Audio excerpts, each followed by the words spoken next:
June 19th, 1865 wasn't a day where everyone was simultaneously unfettered from their shackles across the continent in one big ritual.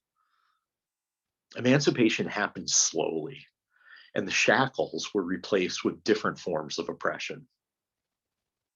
In 1865, the town of Houston, Texas, was only 26 years old. It was home to a regional logistical center for the Confederate military and not much else. Galveston, Texas, on the other hand, is a barrier island in the Gulf of Mexico.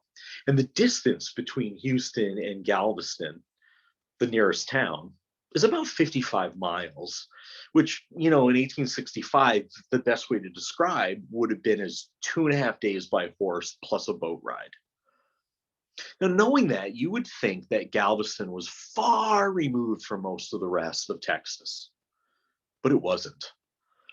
The truth is that Galveston was the largest city in Texas at the time, with a population of 7,200 and a thriving shipping industry.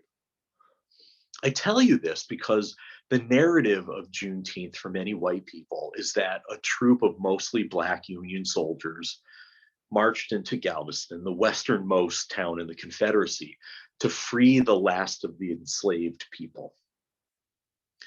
And the subtext is that Galveston was a backwater that somehow hadn't gotten word of the Emancipation Proclamation issued by President Abraham Lincoln, effective January 1st, 1863.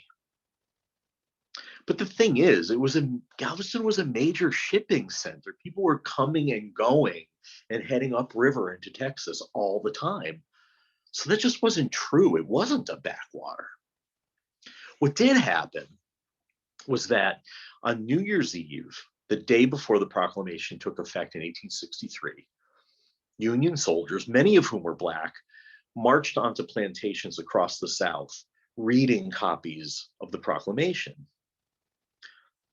The thing is that the proclamation only applied to the 11 states that seceded and formed the Confederacy.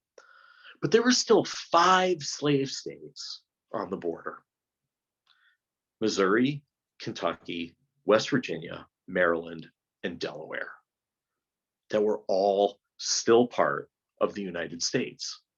And slavery wouldn't end there until the passage of the 13th Amendment in 1864.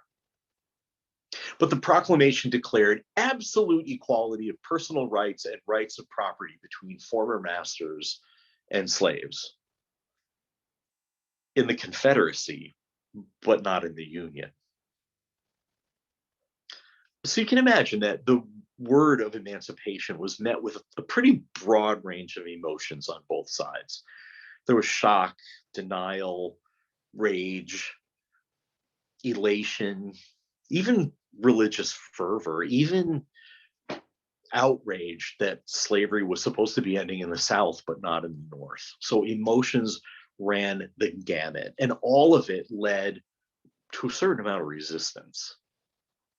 And the worst part is that the Union couldn't even enforce its laws in the Confederacy, so really slavery didn't end anywhere.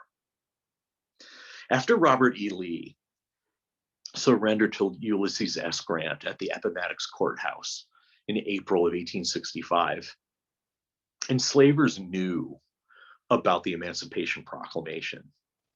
It's just that on both sides of the Mason-Dixon line, they figured it didn't apply to them. It was 2 years old. And there was the 13th Amendment that superseded it, which was so obtusely written that if you were predisposed to think that you were an exception to the law, you could read it that way. There was a lot of willful ignorance. For the 2.5 years between the proclamation and Juneteenth, countless families, like the family of Eliza Bogan and Silas Small, were ripped apart as they were enslaved, conscripted into the military, freed, relocated, re-enslaved. It was a mess.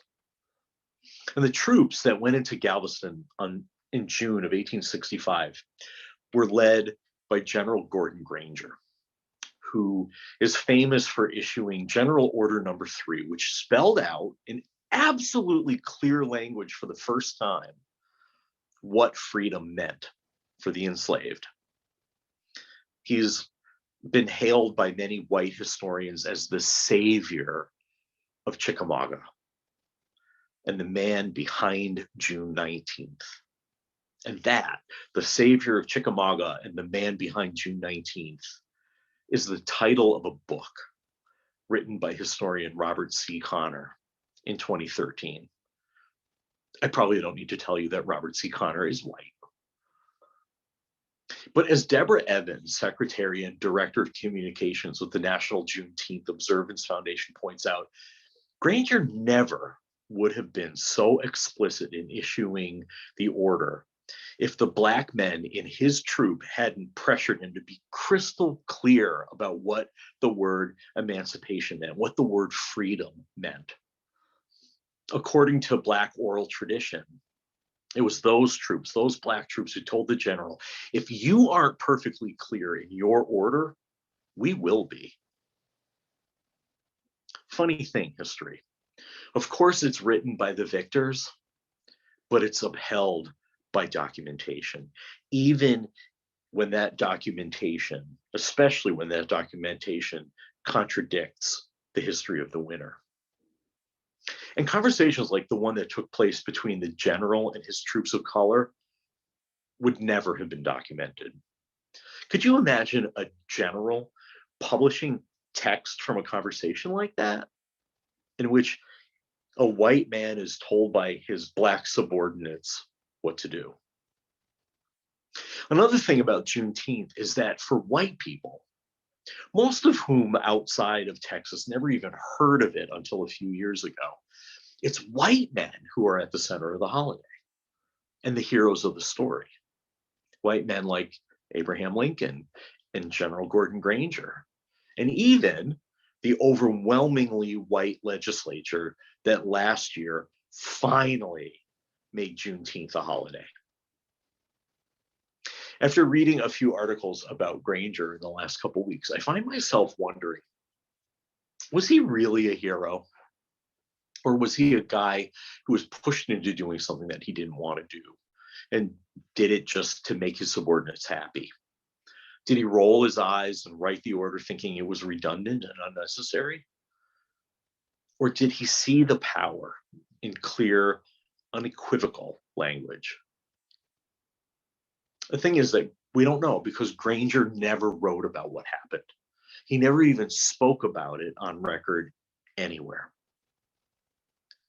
But in telling the story over the decades, as Janelle Ross pointed out in a Time magazine article last June, Black people have kept telling the story. And each time that happens, Juneteenth is created anew. It's a reminder that white people are not the heroes, the saviors in this story of Juneteenth. You know, our founding fathers were intentionally pretty obtuse about freedom.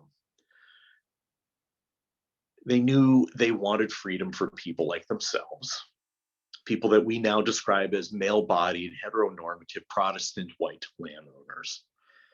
But everyone else, well, they clearly really didn't want freedom or equality for them, at least for the foreseeable future. Even though they wouldn't have seen it as such, they were ambivalent about freedom.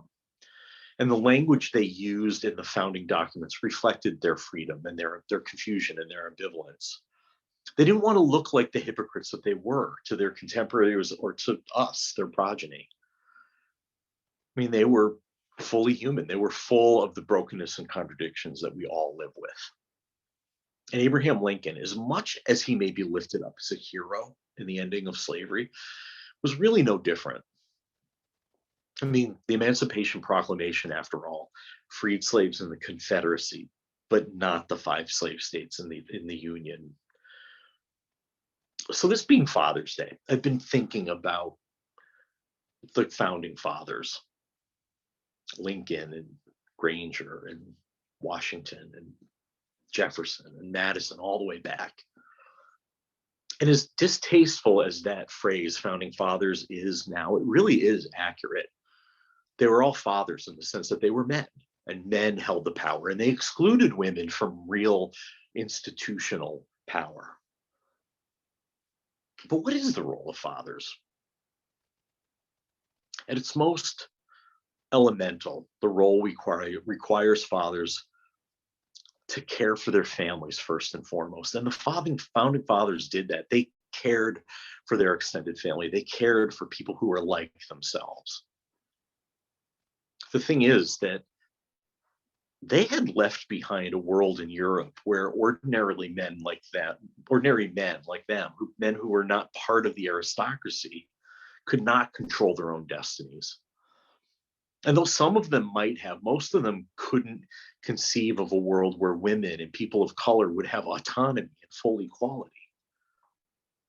So while the idea of founding fathers smacks of self-serving patriarchy, fatherhood is a little different. Now, if we're bound by the constraints of traditional gender roles, at their best, fathers are protectors and providers. They're role models for hard work, independence, and self-determination. They command respect because they do the hard work of rewarding and punishing the people they are responsible for, all in service to building a family of good citizens who serve their communities. Now, conversely, if we're again restricted by tradition, mothers at their best are nurturing caregivers. They're also models for hard work, but they're also models for forgiveness and compassion. They're loved because they love unconditionally. The thing is that all of that traditional gender role stuff just sounds so Leave It to Beaver to me. Like the gender assignments of those roles, they feel fictitious, like remnants of a past that existed only on the page and on the screen. Those old stereotypes of parenthood feel like a profoundly unbalanced structure built on shaky foundations of gender stereotypes. We all know that fathers can be nurturing and compassionate. We all know that mothers can be protectors and providers. We all know that whether you're wearing a skirt or trousers, you can be a provider and a nurturer. And funny, isn't it? How times may change, but the struggles never really do. The founding fathers, like President Lincoln and General Granger included, put themselves at the center of the emancipation process, and they were loath to create more discord among the people that they led. They were afraid of more conflict. And that made them kind of unwilling to see the misery that their waffling was creating. But those men in General Granger's troop who approached him and said, "You define freedom clearly and succinctly, or we will," man, they were the fathers, right? They forced Granger out of the old patriarchal framework where white men were scared of being exposed as hypocrites. They forced him. They acted as fathers, and they forced him into an unprecedented clarity that changed the way emancipation happened. Those Black soldiers, those fathers acting as fathers, they changed history. And their story was told again and again across generations. It's still told by fathers and mothers. And telling that story is how they have provided for those men of all those generations ago, have provided for and protected their children and grandchildren and great-grandchildren and great-great-grandchildren on down the line. They've nurtured and loved the generations that have come after them. So may we be faithful observers of their sharing of the truth. May we all be good parents to future generations by learning more about the stories of people like Eliza Bogan and Silas Small, and put them at the center of Juneteenth, mindful that white people are not the heroes of this story. May we be mindful of our common destiny so that we may see things differently and start doing things differently. So let's listen now to hymn number 1016.